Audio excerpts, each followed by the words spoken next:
ஜெபம். எங்களை நேசிக்கிற பரிசுத்தமுள்ள பரலோக பிதாவே, பரிசுத்த தேவனே, உம்மை துதிக்கிறேன், ஸ்தோத்தரிக்கிறேன், மகிமைப்படுத்துகிறேங்க தாவே. தோப்பனே, ஜீவன் சுகம் பலன் தந்தீங்க. இந்த காலை வேளையிலே உம்மை நன்றி நிறைந்த இருதயத்தோடு துதிக்கிறேன், ஸ்தோத்தரிக்கிறேன், மகிமைப்படுத்துகிறேங்க தாவே.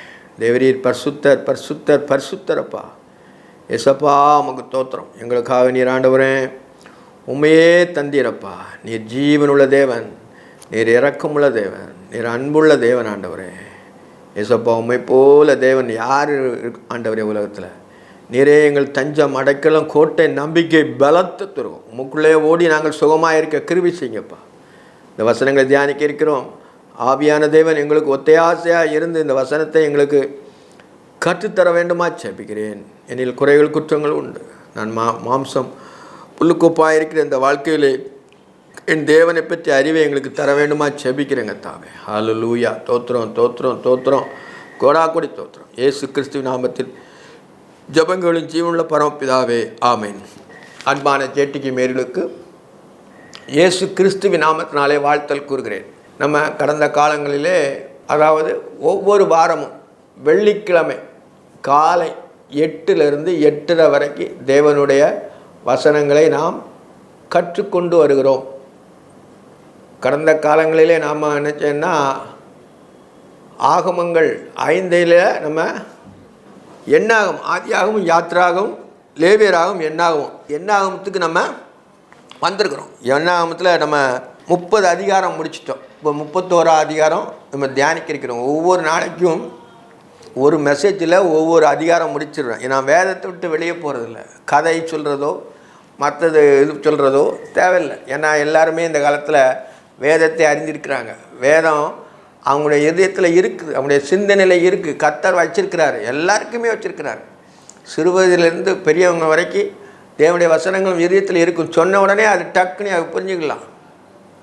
அதனால் நம்ம வேதத்தில் நம்ம எக்ஸாம்பிள் இதெல்லாம் தேவையில்லை. வேதத்தின்படி ஆராயும் பொழுது நம்மளுக்கு வேதத்துக்குள்ளே எக்ஸாம்பிளை அதை நம்ம பொருத்தி பார்த்துக்கிடுவோம். சரியாக இருக்கணும். வேதத்துட்டு வெளியே போனால் நம்ம கீழே விழுந்துருவோம். வேதம் அதற்குள்ளே நம்ம என்ன செய்யணும், ஜீவிய காலத்தை ஓட்டணும். ஒவ்வொரு மனுஷனும் தன்னுடைய ஜீவிய காலத்தை வேதத்துக்குள்ளே தான் ஓட்டணும். உலகத்தில் நம்ம நடந்து போயிடும். ஆனால் வேதத்தை நம்ம அறிகிற அறிவு நமக்குள்ளே இருக்கும்போது தான் நம்ம என்ன சொன்னால் பரலோகத்துக்கு அது தேவபக்தியானது இந்த ஜீவனுக்கும் இனிவரும் ஜீவனுக்கும் புரோஜனம் உள்ளதுன்னு சொல்கிறார் பைபிளில்.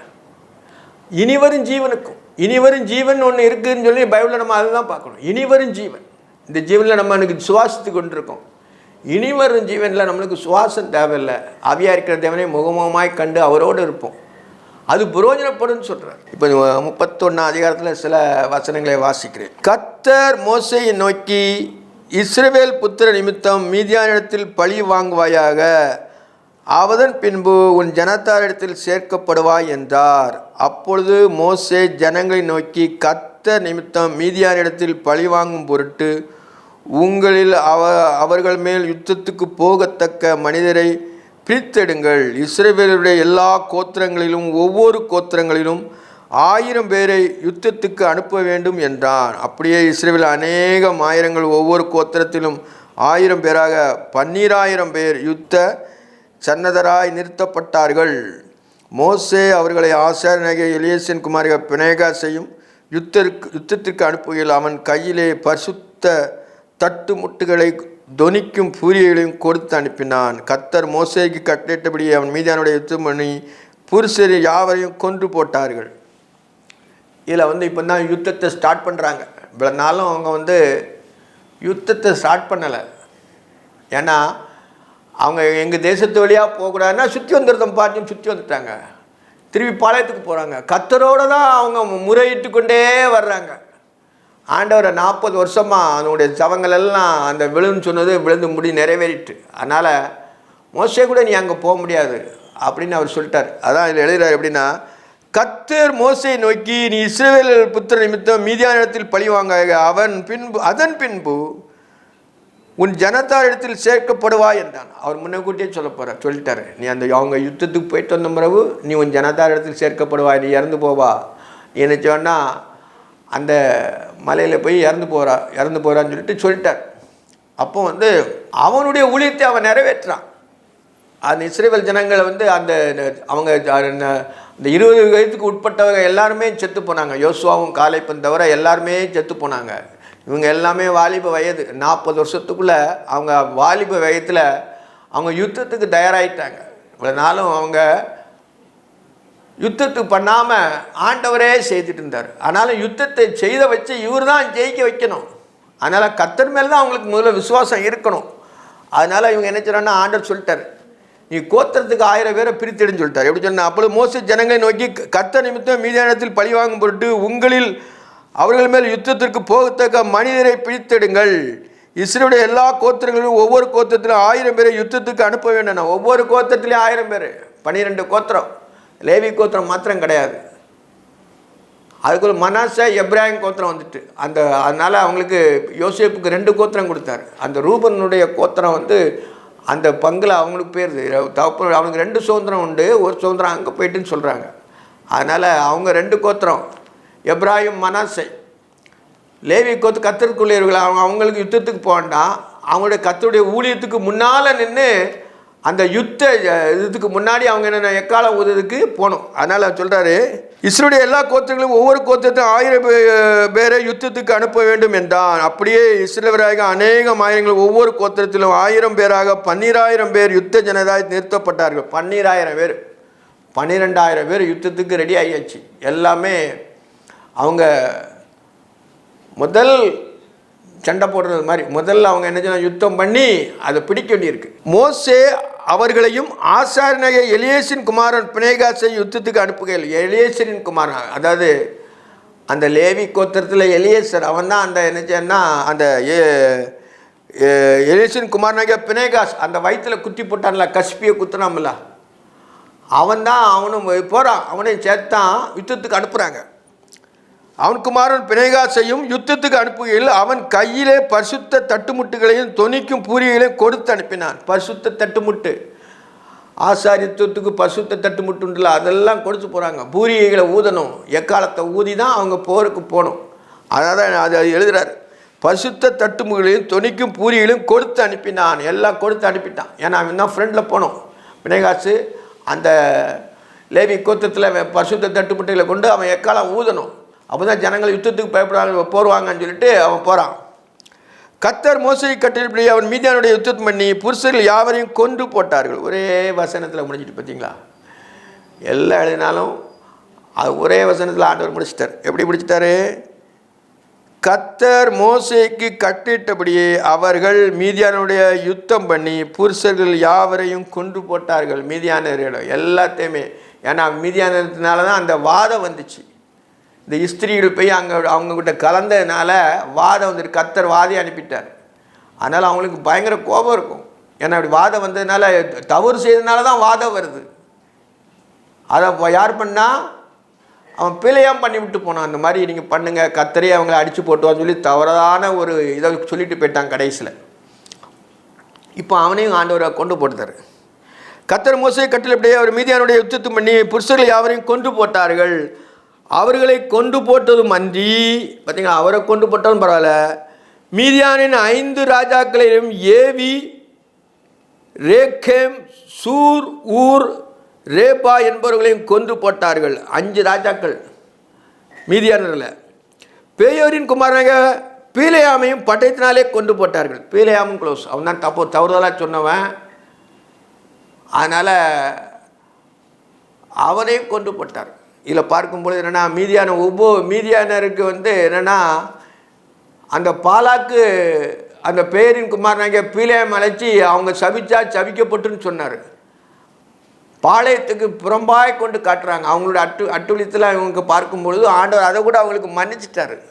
ஏன்னா இவன் போனதுனால, இவன் வந்து தனக்கு வெகுமானங்கள் கிடைக்கும்னுட்டு போனாலும் அவன் வந்து கர்த்தரை குறித்து இவன் தான் அவன் தீர்க்கதரிசி சொல்கிறான். இஸ்ரவேலிருந்து ஒரு செங்கோல் தோன்றும், யூதாவிலிருந்து ஒரு செங்கோல் தோன்றும் சொல்லி தீர்க்கதரிசனமாக சொன்னது இவன் தான்.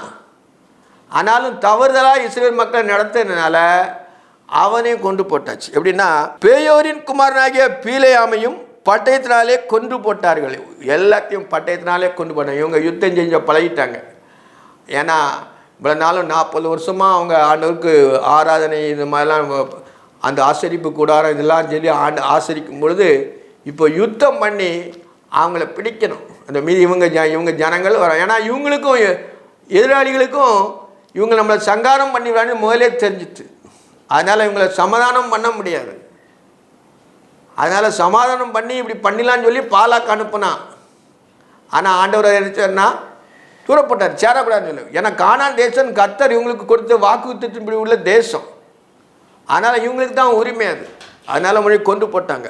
அன்றியும் இஸ்ரவேல் புத்திரர் மீதியான ஸ்திரீகளையும் குழந்தைகளையும் சிறைப்பிடித்து கொண்டு அவள் மிருக ஜீவன்களையும் ஆடு மாடுகள் யாவையும் மற்ற ஆஸ்திகளையும் அவை கொள்ளையிட்டு அவள் குடியிருந்த ஊர்களுக்கு கோட்டைகள் யாவையும் அக்கினியால் சுட்டரித்து, அந்த அக்னினால் அவங்கள என்ன செய்யறனா சுட்டரிச்சாங்களாம்.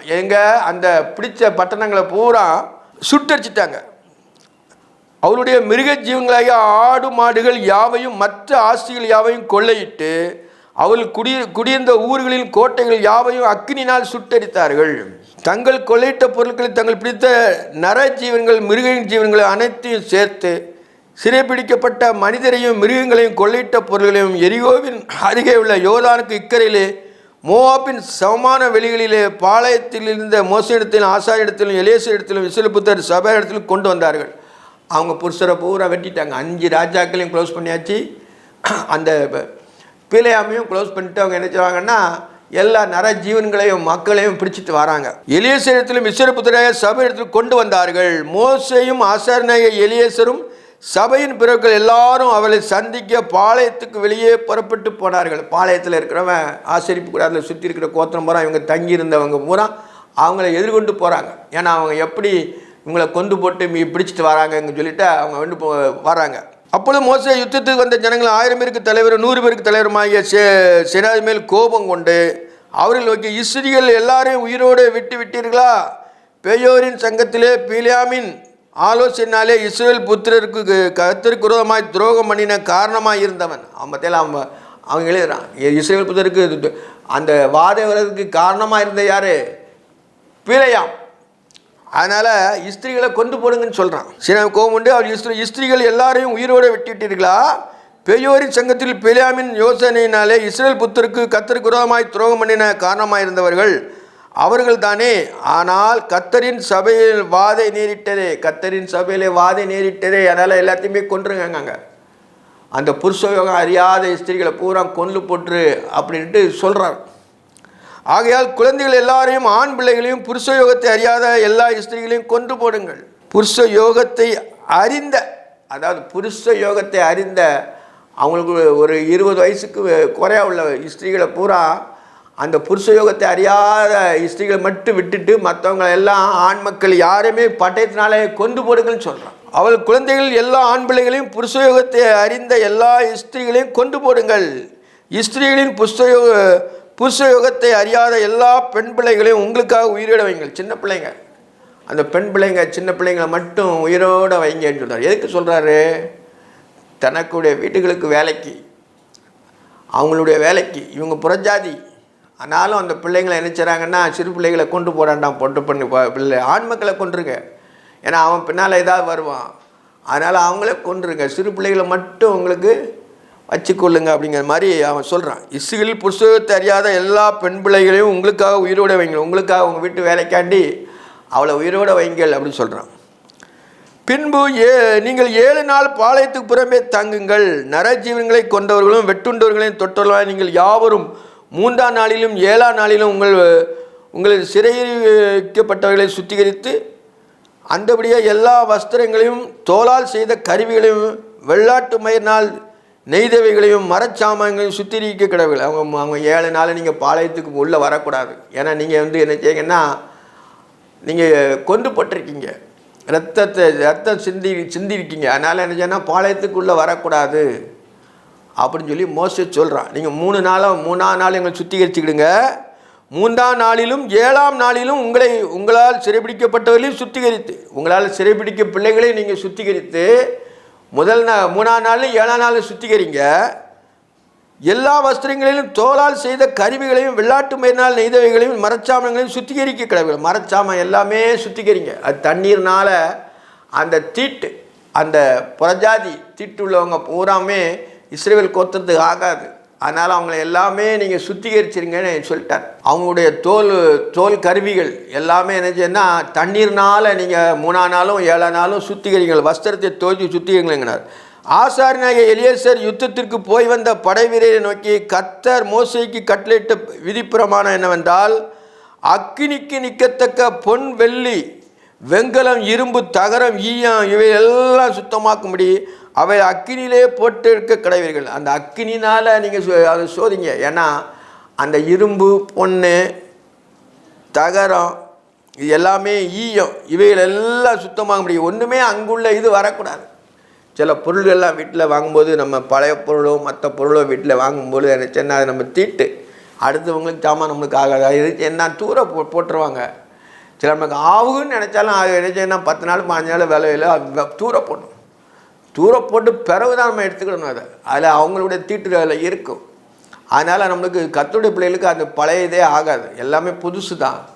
அப்படியே வாங்கன்னு நினச்சாலும் அது வெயிலில் கிடக்கணும். பிறகு நம்ம ஏதாவது அதை ஜாமானை வாங்கி யூஸ் பண்ணிக்கிடலாம், மற்றபடி அது தொடக்கூடாது. பொன், வெள்ளி, வெண்கலம், இரும்பு, தகரம், ஈயம் இவைகளில் சுத்தமாக முடியாது. அக்கினினாலே போட்டு எடுக்க கிடையாது. அக்கினியில் அதை சோதிக்கணும். அக்கினியில் போட்டு அதை எல்லாமே அந்த தீட்டை கழிக்கணும். அக்கினி அவையில் பரிசோதித்து அந்த தகரம், ஈயம் எல்லாத்தையுமே அது அவங்களுக்குள்ள எல்லாம் கழிஞ்சு போகும். அதனால் சொல்கிறார், அக்கினிக்கு நிற்கத்தக்க வேலையெல்லாம் தண்ணினாலே சுத்தம் பண்ண கிடையாது. அக்கினிக்கு நிற்காத வேலையெல்லாம் அக்கினியில் உருகி போன தோல்லாம் எரிஞ்சு போகும், மற்ற ஜாமான்கள்லாம் எரிஞ்சு போகலன்னு ஏன்னா அது தண்ணீர்னால் சுத்தம் பண்ணணும்னு சொல்கிறார். 7ஆம் நாளிலே உங்கள் வஸ்திரங்களை துவைக்க வேண்டும், அப்பொழுது சுத்தமாகிறீர்கள், பின்பு நீங்கள் பாளையத்துக்கு வரலாம் என்றான். 7 நாள் அவங்க யுத்தம் பண்ணிட்டு வந்தாலும் 7 நாள் பாளையத்துக்கு புறம்பே இருந்து 3ஆம் நாளில் நம்ம சுத்திகரிக்கணும். 7ஆம் நாள் சுத்திகரிச்சுட்டு அவங்களுடைய மெட்டீரியல் அவங்க கொண்டு வந்த மெட்டீரியல் எல்லாம் அக்கினிலையும் தண்ணிலையும் கழுவி சுத்தமாக தான் வரணும் பாளையத்துக்குள்ளே அப்படின்னு சொல்கிறார். 7ஆம் நாளில் உங்கள் வஸ்திரங்களை துவைக்க வேண்டும், அப்பொழுது சுத்தமாகிறீர்கள், பின்பு பாளையத்துக்குள்ளே வரலாம்.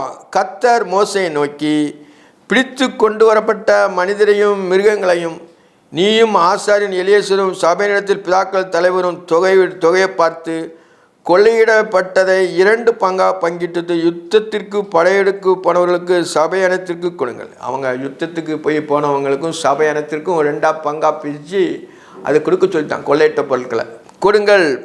மேலும் யுத்தத்துக்கு போன படை வீரர்கள் கர்த்தருக்காக மனிதரிலும் மாடுகளிலும் கழுதைகளிலும் ஆடுகளிலும் 500க்கு 1 பிராணி விதமாக வாங்கி அவைகளில் பாதி பங்கில் எடுத்து கர்த்தருக்கு ஏறெடுக்கும் பலியாக ஆசாரியன் எலியேசர் கொடுங்கள். அதாவது 500 பிராணி, 500 மாடு பிடிச்சிருந்தாங்கன்னா 1 மாடு, 500க்கு 1 பிராணி வீதம், 500க்கு 1 மாடு என்ன கர்த்தருக்கு பலியிடக்கு யாருக்குன்னா எலியேசர்கிட்ட கொடுத்துருங்கன்னு சொல்லிட்டார். கர்த்தர் ஏறெடுக்கு படைக்கும் பலியாக ஆசாரியனாகிய எலியேசருக்கு கொடுக்க வேண்டும். இஸ்ரேல் புத்திரரில் பாதி பங்கிலே மனிதர்கள், மாடுகள், கழுதைகள், ஆடுகளாகிய சகலவித மிருகங்களிலும் 50க்கு 1 விதமாக வாங்கி அவைகளை கர்த்தருடைய வாசத்தில் காவல் காக்கும் லேவியர் கொடுக்க வேண்டும். அதாவது அந்த பாதி பங்கு வருதுல்ல, இவங்க சபையை கொடுத்துற பாதி பங்கு, அதில் என்னச்சுன்னா 50ல் 1 இது மாதிரி வாங்கிக்கொண்டு 50க்கு 1 விதமாக வாங்கி அவை கர்த்தருடைய வாசத்தில் காவல்காருக்கு லேவியர் கொடுக்க வேண்டும். அது 50 ஆடு இருந்துச்சுன்னா 1 ஆடை லேவியருக்கு கொடுத்துடணும். அவங்க பரிசுத்த காவலை காக்கிறதுனால கொடுக்குன்னு சொல்லி மோசே சொல்கிறான். எல்லாம் கட்டளை கொடுக்குறான்.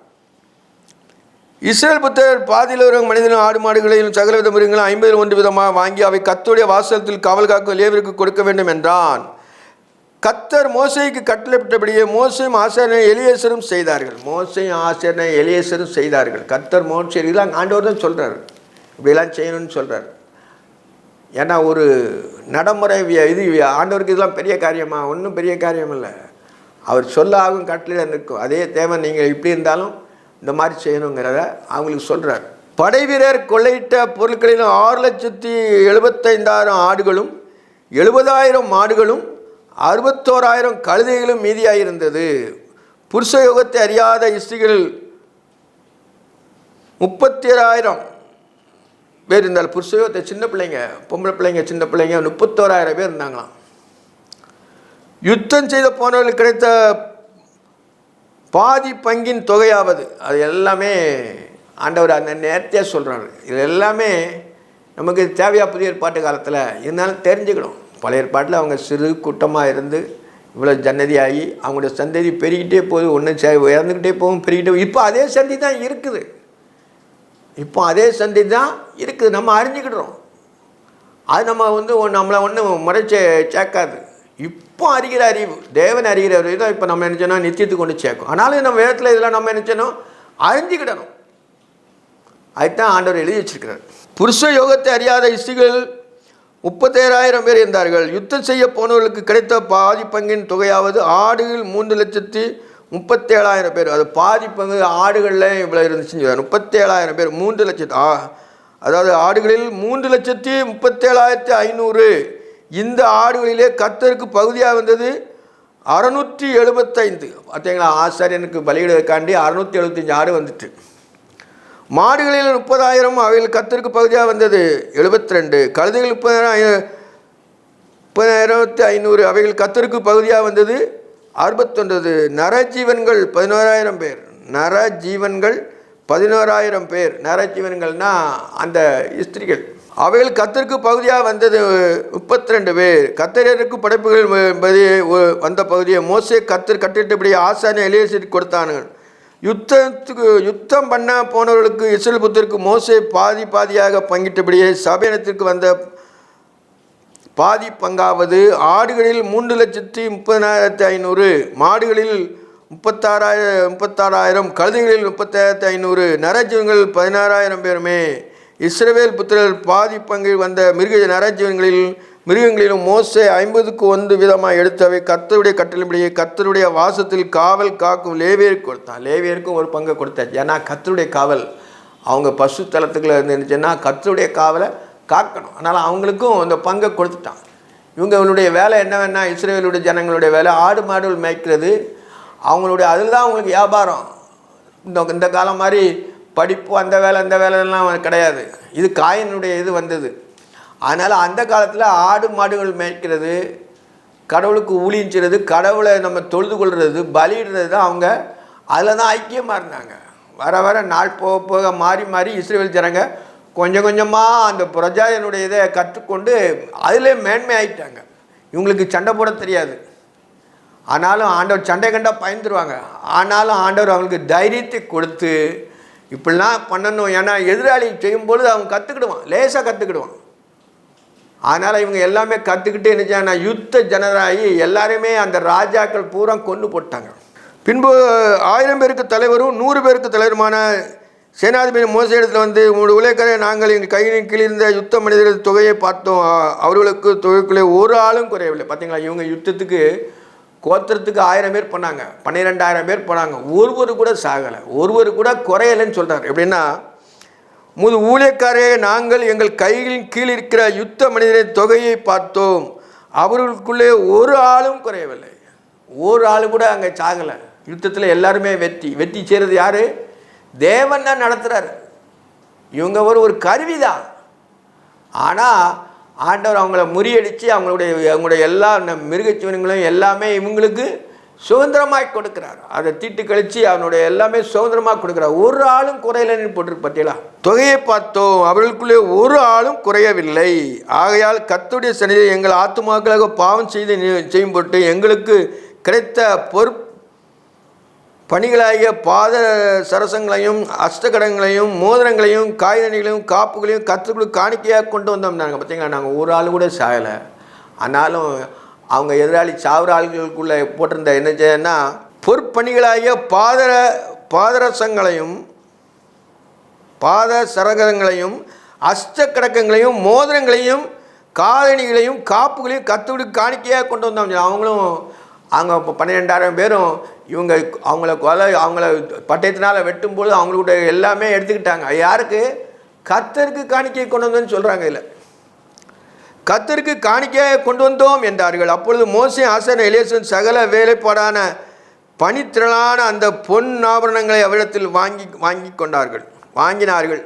அந்த பொன் ஆவணம் பூரா எலியாசார் மூலமாக கர்த்தருக்கு போய் சேர்ந்துட்டு, ஏன்னா இவங்க ஒரு ஆள் கூட சாகலை. அதனால் அவருடைய உண்மையாக ஆண்டவர் அவங்களுக்கு ஜெயிக்க பண்ணிட்டார். இப்படி 1000 பேருக்கு தலைவர்களும் 100 பேருக்கு தலைவரும் கர்த்தருக்கு ஏற்படுத்தி படைக்கும் காணிக்கையை செலுத்தும்படியாக பொன் முழுவதும் 10,750 சேக்கல் நிறையா இருந்தது. பார்த்தீங்களா, அது கூட கணக்கு கிளியர் அளிக்க என்ன சொல்கிறார். பொன் முழுவதும் 10,750 சேக்கல் நிறையா இருந்தது. யுத்தத்திற்கு போன மனிதர்கள் ஒவ்வொருவரும் தங்களுக்காக கொள்ளையிட்டு கொண்டிருந்தார்கள். அந்த பொன்னையும் மோசையும் ஆசன இலேசரும் 1000 பேருக்கு தலைவரான கையிலே 100 பேருக்கு தலைவரான கையிலும் வாங்கி இஸ்ரேல் புத்தருக்கு ஞாபகக்குறியாக ஆசரிப்பு கூடாது கர்த்தருடைய சன்னதியில் கொண்டு வந்து வைத்தார்கள். அந்த பொண்ணு அவங்க கையில் போட்டிருக்க மோதிரம், அவங்களோட அந்த பொன்னால் செய்கிற அனைத்து மெட்டீரியலையும் ஆண்டவருக்கு காணிக்க கொண்டு வந்தார்கள் இருக்கு. ஏன்னா இவங்க ஒரு ஆள் கூட அதில் சாகலை. ஆனால் அவங்க எல்லாரும் 5 ராஜாக்கள், மிருகஜீவன்கள் எல்லாமே அவங்க சுட்டரித்தாங்க. ஆனாலும் நாங்கள் உண்மையாக இருக்கிறதுனால உண்மையாக இருந்தாங்க. அந்த 1000 பேரும் 12,000 பேரும் உண்மையாக இருந்து இச்சிக்கலை. சொல்லப்போனால் என்ன காரியம், அவங்க வெள்ளியும் பொண்ணையும் அவங்க இச்சிக்கலை. அது கர்த்தருக்குன்னு அவங்க கொண்டு வந்துட்டாங்க. இதோட இந்த அதிகாரம் முடிஞ்சது. இந்த அதிகாரத்தில் 54 வசனம் நமக்கு எழுதி வச்சிருக்கிறாரு. இதோட அவன் முதலாவது யுத்தம் பண்ணி அந்த மோவாப் அந்த சமமான விலை எல்லாத்தையுமே பிடிச்சாச்சு. அந்த 5 ராஜாக்கள் பிடிச்சிட்டாங்க. பிடிச்சி அந்த முதல் யுத்தம் பண்ணி அவங்களுடைய எல்லா நரஜீவன்களையும் வெட்டி போட்டு பாதியை கொண்டு வந்து அது சுத்திகரிக்கப்பட்டு திரும்பி பாளையத்துக்குள்ளே சேர்க்கப்படுகிறார்கள். ஜெபம் பண்ணும். எங்களை நேசிக்கிற பரிசுத்தமுள்ள பரலோக பிதாவே, பரிசுத்த தேவனே, அருமையான இந்த காலை பொழுதுக்காய் நன்றியோடு துதிக்கிறேன்ப்பா. ஏசப்பா, நீர் ஆண்டவரே இஸ்ரவேல் ஜனங்களை ஆண்டவரே எகிப்துக்கு கொண்டு வந்து அதிலிருந்து வனாந்தர வழியாய் அவங்க 40 வருஷம் ஜீவித்து திருப்பி கானானுக்குள்ளேயே கொண்டு சேர்க்கிறீர். ஆண்டவரே, உங்களுடைய பிள்ளைகளை நீர் அறிவீரப்பா. ஆபிரகாம் தேவன், ஈசாக்கின் தேவன், யாக்கோபின் தேவன். அவர் 12 கோத்திரங்களாய் பிரிந்து அவங்க யுத்தம் செய்த பழகி ஆண்டவரே அந்த தேசத்தை அவங்க சுதந்திரமாக்கி கொண்டார்களப்பா. சோத்திரம் கோடாக்கொடி ஸ்தோத்திரம் ஐயா. நாங்கள் அதை லகுவாய் அறிந்து கொண்டோம். தேவன் எப்பொழுது அவங்களுடைய வாசம் பண்ணுகிறார் என்பதை அறிந்துக்கணும். இப்போ புதிய ஏற்பாட்டு காலத்தில் ஆண்டவரே நீர் ஆவியாயிருக்கிறேன். அதே தேவன் தான் மாமிசத்தில் வந்து நாங்கள் கிறிஸ்துவோடு ஆண்டவரை ஐக்கியம் கொண்டு உம்மோடு நாங்கள் ஐடென்டிஃபை பண்ணி உண்மை அறிகிற அறிவை எங்களுக்கு தந்ததுக்காய் கோடாக்கொடி ஸ்தோத்திரம்ப்பா. கிறிஸ்து இல்லாமல் ஒன்றுமில்லை. நீர் எங்களோடு இருக்கிறீர். பழைய ஏற்பாட்டு காலங்களே ஆண்டவரே நீர் யெகோவா தேவனாக இருந்து ஆண்டவரே அவங்களை வழிநடத்தினார். ஆண்டவரே புதிய ஏற்பாட்டுக்குள்ளே ஆண்டவரே நீர் ஒவ்வொருவருக்குள்ளும் இருந்து வழிநடத்துறதுக்காய் கோடாக்கொடி ஸ்தோத்திரம் கோடாக்கொடி ஸ்தோத்திரம். எங்களில் உள்ள குறைகள் குற்றங்கள் எல்லாவற்றையும் மன்னிங்க. உண்மையுள்ள பிள்ளைகளாக ஜீவிக்க கிருபை செய்யுங்கப்பா. காலம் கடைசியாக இருக்கிறது. அழிந்து போகிற நாட்களிலே ஜீவிக்கிறேங்க தாவே. எங்களுக்கு ஒவ்வொருடைய நல்ல மனக்கண்களை தர வேண்டுமா ஜெபிக்கிறேன். ஏசப்பா உமக்கு தோத்திரம். கர்த்தாவே உமக்கு தோத்திரம்ப்பா. நீர் ஜீவனுள்ள தேவன். நீர் நேற்றும் இன்றும் என்றும் மாறாதவர். இயேசு கிறிஸ்து நேற்றும் இன்றும் என்றும் மாறாதவர். நேற்றும் இருக்கிறீர், என்றும் இருக்கிறார்ப்பா. என்றும் ஜீவித்து அரசாளுகிற தேவாதி தேவனே, என் இயேசு ராஜனே உமக்கு தோத்திரம் கோடாக்கொடி ஸ்தோத்திரம். ஆசீர்வாதம் பலப்படுத்தி காத்துக்கொள்ளும். ஒவ்வொரு பிள்ளைகளுக்கு வேண்டிய ஞானத்தையும் புத்தியும் அறிவையும் வேகத்தையும் பலத்தையும் கொடுக்க வேண்டுமா ஜெபிக்கிறேன். பலன் உம்முடையது ஆண்டவரே. நாங்கள் பூமியிலே வாழ்வது உம்முடைய சுத்த கிருபை ஆண்டவரே. சோத்திரம் உடைய கிருபைக்குள் எங்களை வணைந்து கொள்ளுங்க. இயேசு கிறிஸ்துவின் நாமத்தில் ஜெபங்கள் ஜீவனுள்ள பரமபிதாவே, ஆமென்.